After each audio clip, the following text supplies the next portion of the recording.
உங்களுக்கு muscle cramp இருக்கா, sleep disturbance இருக்கா, ஸோ உங்களோட பாடியில் மெக்னீஷியம் டெஃபிஷியன்சி இருக்குன்னு அர்த்தம். இது மட்டுமே இல்லைங்க, இந்த மெக்னீஷியம் டெஃபிஷியன்சினால உங்களோட ஹார்ட் பீட் இர்ரெகுலர் ஆகுறது, ப்ரீமென்ஸ்ட்ரல் சிண்ட்ரோம், அது மட்டும் இல்லை சிலருக்கு வந்து மைக்ரைன் ரொம்ப ஹெவியாக இருக்கும். இதெல்லாமே இந்த மெக்னீஷியம் டெஃபிஷியன்சினால வரக்கூடிய அடிஷ்னல் ப்ராப்ளம்ஸ். இதுக்கு எல்லாமே காரணம் என்னன்னு பார்த்தீங்கன்னா நம்மளோட லைஃப் ஸ்டைலும் ஃபுட் ஹேபிட்ஸும் தான். நம்ம நிறைய இந்த ப்ராசஸ்டு ஃபுட்டு, பேக்டு ஃபுட்டு சாப்பிட்றது, அதுக்கப்புறம் சில டேப்லெட்ஸ் எடுக்கிறது, அப்புறம் சிலர் வந்து பார்த்திங்கன்னா ஆல்கோஹால் எடுப்பாங்க.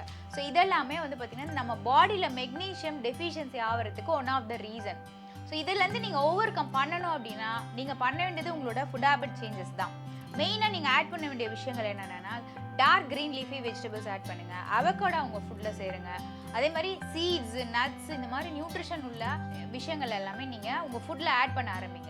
இதெல்லாம் உங்களோட அந்த மெக்னீஷியம் டெஃபிஷியன்சியை கவர் பண்ணி இந்த ப்ராப்ளம்லேருந்தெல்லாம் உங்களை வெளில கொண்டு வரதுக்கு ஹெல்ப் பண்ணும். நீங்கள் ஸ்லீப் ப்ராப்ளம்னால கஷ்டப்படுறீங்களா? ஸோ மெக்னீஷியம் ரிச் ஃபுட்டை ட்ரை பண்ணுங்கள். உங்கள் எக்ஸ்பீரியன்ஸை எனக்கு ஷேர் பண்ணுங்கள்.